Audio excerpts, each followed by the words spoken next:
Welcome back. The life update. We are settling in good over here. My brain is kind of over hating everything in life. But here's one thing that I struggled with when we moved: systems. So, for those of you who have followed my journey for a little while, know that this is why I created ultimately the boundaries guide. That is it's a free template that I created in Canva. You can snag it in the show notes below. But this is something that I created because when my life feels out of control, one, I have to go back to what I can control. And what can I control? Well, those things are one, how I show up, and two, I can get support. I can control the support that I receive. So, a lot of times we as moms are praised for doing it all. People are like, oh my gosh, I don't know how you do it all. You're such an amazing mom. And it makes you feel so good, right? I know I mentioned this in, I think, the last podcast episode, but this is just a bunch of shit. It's such BS because why can we not praise women for doing less? Why can we not praise people for doing less? Because the thing is, doing more should not imply that you earned a badge of honor, because you are not showing up as your best self. You are not showing up in your best light. You don't feel good. Your life doesn't feel good. You don't feel good. You're snapping at your kids and you're overwhelmed and you're frustrated, right? And I really noticed this when we moved from Utah to Arizona. For those of you that have been following along, I share very, very deeply all on here in just my little random life updates. But when you have systems in place, you're no longer trying to survive your days. You're no longer stressing about who's doing laundry today or do I have to do it all? And you're not stressing about who's cooking dinner and are the bathroom garbages getting emptied and did I get the counters wiped or are there crumbs still all over it? And when I lean on it next time, I'm going to get crumbs stuck to my arms, and the crumbs like stick all over in your arms and whatever. It's like none of that is on your mind anymore. And I noticed we had all these systems in place in our old house. And as soon as we moved, it was like all hell broke loose and everything went to shit.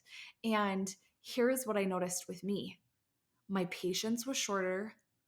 I was back to snapping at my kids.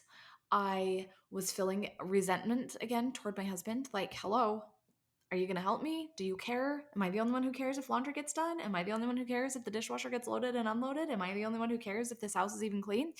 And I started to feel all of that creeping back in. And I was like, why am I feeling this way? We had all these amazing systems in place. But what I didn't realize, we had gotten so far off track. We moved in, and my brain does not thrive well in chaos. I like calm. I like simplicity. I like clean. And I didn't have that. In this house, it was a disaster. There were boxes everywhere. We couldn't keep up. Like, the garbage can only hold so much. The recycle bin can only hold so much. And so boxes were getting stacked in one area of the house, which that just like drives me freaking crazy.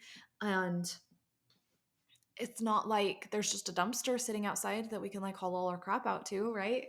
And so I was starting to go back into, I actually kind of felt like we all resorted back to old patterns. That's kind of how I felt, because this is the conversation that I had with my husband last night. Is I said, men just simply are raised to not carry the mental load, at least the generation that I was raised in and the way that we were raised and the religion that we were raised in. We were raised in a way that we were taught the woman takes care of it all. She takes care of everybody else. She takes care of the home. She's the nurturer, and the man provides financially. Basically, that was it. And so when we moved and there was like mass chaos around, and I felt like we all had just resorted back to our old survival patterns, well, that was his. So I resorted back to my hyper independence, carrying the mental load for everyone. And the resentment was growing. I was like, does anybody care if this house gets cleaned? Does anybody care if this house gets put together? Does anybody care if the laundry gets done? Like, I was just right back to that place again, and I was feeling the overwhelm creep in, and I was angry. And this whole situation was new. I've never lived in a neighborhood. I remember looking out my office window and seeing a cinder block wall. the neighbor's cinder block wall, and I just burst into tears. And just so many things were getting piled on, right? And how often do we feel that just in life? How often do we feel that in motherhood of kids' activities, laundry, cleaning, cooking, wiping counters, making sure the house is clean? Maybe if you're like me in the beginning, I also had a job outside of the home. So I was working at the hospital 24 hours a week. And holy cow, like the load that we carry as mothers. And here's what I want to say. One, it is absolutely okay for you to have needs. And two, it is okay for you to ask for support for those needs. And so here's what I went back to. The systems that we had implemented in our old house, we did have to revise them a little bit because this house is bigger. This house has 2.5 more bathrooms than the last one. This house is almost this house is just over double the size of our last one. Like, so many changes and so many things that are different from what we were used to living. And I had to snap everyone out of their survival pattern, including myself. My survival pattern of the hyper independence. Maybe you feel this way. Maybe if I just do it myself, then I know it'll get done right and I won't have to worry about it. But in the long run, I want you to look at that and how that's played out in your life, and has it really felt better? Or have you allowed your kids to do it and then you go back and you're like, meh, that's not done good enough, try again. I've done this so many times. I'm like, do it right the first time and you won't have to do it twice. But this is where we get to start to teach our family, like, our expectations of cleanliness and their expectations probably aren't a match, but can we also let go? Can we let go of the high expectation? And this is what I had to resort to at the beginning for a little while, was at least it got done. At least it got done. It might not have been to my standard, but at least it got done. What mattered to me more, the floor getting mopped perfectly or the clutter getting picked up and put away? And for me, I like the clutter picked up and put away. And if the floor is not mopped absolutely pristinely and perfectly, that is okay. I can let that go, because here we actually mop every single day. I have like one of those wet, dry mop vac things, the Tinaco one that like everybody was raving about on Amazon. We've been using it for a while now and it's fantastic. But so we just do that every night after dinner. Like the kitchen living room area just gets vacuumed, mopped with that. Vopped is what I've been calling it. But anyways, so I want you to just really think about, and so the systems that we've put into place, and I do have a free template for this, so I will drop that in the show notes. But my two youngest have task lists that they do morning, after school, and evening. And it sits on our fridge, and they have little tiny square magnets that I ordered off of Amazon. I can link those below as well. Link those in the show notes. But they put their little magnets on as they get their chores done. So it's like checking garbages. We live in Arizona now, so it's putting sunscreen at least on their faces every single day. I am a sunscreen Nazi and a car seat Nazi. That is just how I am. And I want my kids to be safe, and I don't want them to have scaly, ugly skin when they get older. So there's that. But they got to put sunscreen on. They check garbages in the morning. 4 days a week, we vacuum the stairs, and I give them each a couple days. And then we vacuum the upstairs several times a week. There's only carpet upstairs. The downstairs is all hard floor, except for my office is carpet and the guest bedroom, but nobody ever goes in there. But that one's also carpet. We scrub bathrooms really well once a week. I've thought about making that twice a week, but I feel like we've spread out and have enough bathrooms that they don't get as dirty as I thought they would. That's beside the point. But anyways, Jack, my little boy, he wipes kitchen counters after breakfast, and Chloe wipes them at night because Jack is typically at wrestling. So I really put these systems into place, and I've created them so they have their magnets. But then for like the rest of the household chores, like the vacuuming and stuff like that don't get done every single day, I have another little like house schedule, and it has all of their names and all of their tasks on their certain days. And again, this is in the template that you can grab on Canva. You can go in and customize this to fit your own home too. This is why I wanted to create it as a template, because I want you to be able to customize it to your own home and not just giving you our checklist for our house and it like does not even fit where you're even anywhere near. Laundry, we all have different days. My days are Monday and Tuesday, my husband's Wednesday, Thursday, and then my girls take the 3 days of the weekend. So Friday, Saturday, Sunday. I do one load of laundry a day, sometimes two. It just depends. Lately, it's been two because we do a load of towels and a load of clothes because we've been swimming almost every single day because it's really hot here right now. And so the towels add up. And so you can see how I start to implement these systems by the way that our house runs, by the way that we live our lives. And so if we are swimming every single day, well, duh, I've got to wash towels every single day. And if we are going to school every single day, like it's just one load of clothes keeps me on top of it for 6 people. But here's the kicker. This was like life changing for me, and I hope it is for you. When my kids were younger, they started putting their own clothes away, probably around the age of 5 and 6. I taught them how to hang a freaking shirt up on a hanger. Your kids can learn how to put a shirt on a hanger. And I taught them how to fold towels. And were they perfect? Oh, absolutely not. They were terrible for the first little bit. But I just stayed on them like, yeah, this is how you do it. This is how you do it. This is how you do it. And it got better and better and better. But I remember my sister-in-law's kids came and stayed with us for a couple days, and they were a little bit younger. This was a couple years ago. And I was like, yeah, why don't you come and help her fold towels? And she like looks at me and she's like, I don't know how to fold towels.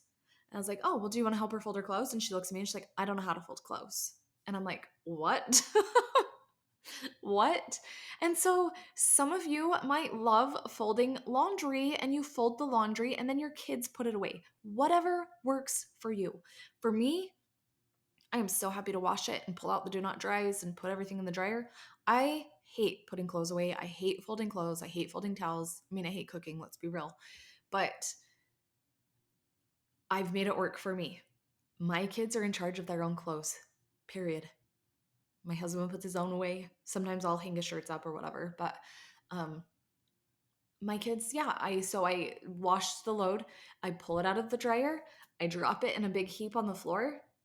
If they're at school, like this morning, I'll tell you what I did this morning. This morning I went and I pulled it out of the dryer, dropped it all on the floor, and then I lay their shirts out in piles of like which kid they belong to so that they don't get wrinkled.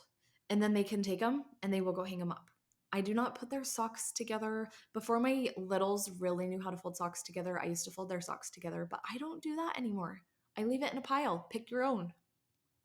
I don't know. Goodness. But why? Why would I do that if I don't love it? And they're perfectly capable. And so I don't. And then something else that we've also implemented was cooking dinner. So my girls each take a night per week to cook dinner. And so they have to turn in or give me their shopping list on Saturday.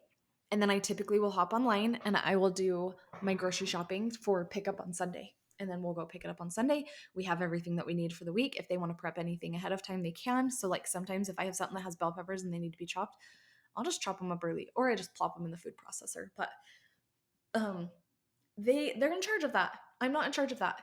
And my husband and I, we're currently both doing like macros and stuff like that. And so it's that's a little trickier for us to eat necessarily what they cook because they don't want to weigh all of our food. So we typically eat like chicken or steak or whatever. Because my husband will smoke a huge batch at the beginning of the week. We'll chop it up and then it's just in the fridge. And then I'll just cook potatoes or a starch or something to go with that. So then they're cooking for the rest of the kids, and then I'm not doing the like when the husband's away type dinners, like fend for yourselves children, because that's how I roll when my husband's out of town. It's like I'll buy a box of cereal, which is like a treat for my kids because I don't buy cereal very often. But do you see what I'm getting at? I feel like I've gone way off conversation here, but make it work for you. Put systems into place. Systems are going to change your life. This is why I teach it so heavily in my Mom Life Mastery program, is because when we have a simplified home and we have systems in place, we can then show up as that patient mom that we desire to be because we do not carry the mental load. If you keep the mental load in your mind, you're carrying that for every single person in your family.